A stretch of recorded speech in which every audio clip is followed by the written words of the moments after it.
Junta সরকার ক্ষমতা গ্রহণের পর থেকেই মিয়ানমারের বিভিন্ন প্রান্ত উত্তপ্ত হয়ে আছে। 2021 সালের 1 ফেব্রুয়ারির ওই ঘটনার পর থেকেই দেশটির অর্থনীতি এক সংকটের মধ্যে রয়েছে। ফলাফল খাদ্য নিরাপত্তা ও মানুষের দৈনন্দিন জীবন প্রবলভাবে ক্ষতিগ্রস্ত হয়েছে।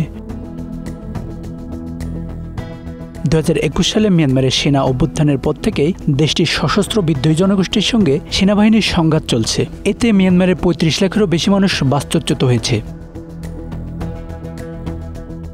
সংঘাতের কারণে ভয়াবহ খাদ্য সংকটে ভুগছে মিয়ানমার, কিন্তু বিশ্ববাসীর কাছে এই সংকটের তথ্য লুকাতে ত্রাণকর্মী ও খাদ্য নিরাপত্তা পর্যবেক্ষণকারী আন্তর্জাতিক সংস্থাগুলোকে তথ্য সংগ্রহে বাধা দিচ্ছেন জান্তা সরকার। সম্প্রতি এ বিষয়ে জানতে 30 জনেরও বেশি গবেষক, ত্রাণকর্মী, জাতিসংঘ কর্মকর্তা ও কূটনৈতিক সূত্রের সঙ্গে কথা বলেছে বার্তা সংস্থা রয়টার্স। এই অবস্থায় মিয়ানমার থেকে বাংলাদেশে পালিয়ে আসা রোহিঙ্গাদের থেকে চাঞ্চল্যকর তথ্য পেয়েছে বার্তা সংস্থাটি। তারা জানান, মিয়ানমারের খাবারের অভাবে অনাহারে থাকতে হচ্ছে নবজাতক মায়েদের। এতে অপুষ্টিতে ভুগছে শিশুরাও। কয়েকদিন অনাহারে থাকার পর ক্ষুধা মেটাতে বাধ্য হয়ে গাছের পাতা খেয়েছেন অনেকেই। এতে খাদ্যে বিষক্রিয়ায় মৃত্যু হয়েছে বেশ কয়েকজনের। এছাড়াও ঔষধের অভাবে ডায়রিয়া ও অন্যান্য সংক্রমণে বহু শিশুকে মারা যেতে দেখেছেন তারা।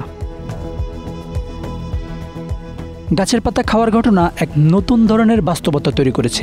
বিশেষ করে তেঁতুল পাতা, বাঁশের কচি চারা, পেঁপে, সজনে গাছের পাতা এসব খেতে হচ্ছে মানুষদের। তারা সেগুলো সিদ্ধ করে, ভর্তা করে অথবা কাঁচা অবস্থায় চিবিয়ে খাচ্ছে।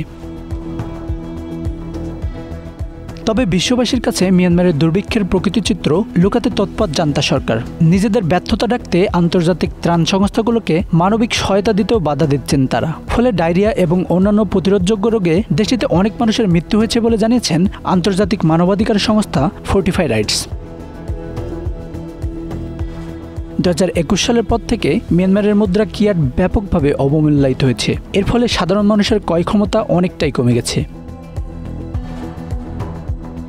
খাদ্যপণ্য, চিকিৎসা সামগ্রী, শিক্ষা সবকিছুতেই এক ধাপ পিছনে চলে গেছে। বেকারত্ব বৃদ্ধি পেয়েছে এবং দরিদ্র মানুষের সংখ্যা অনেক বেড়ে গেছে।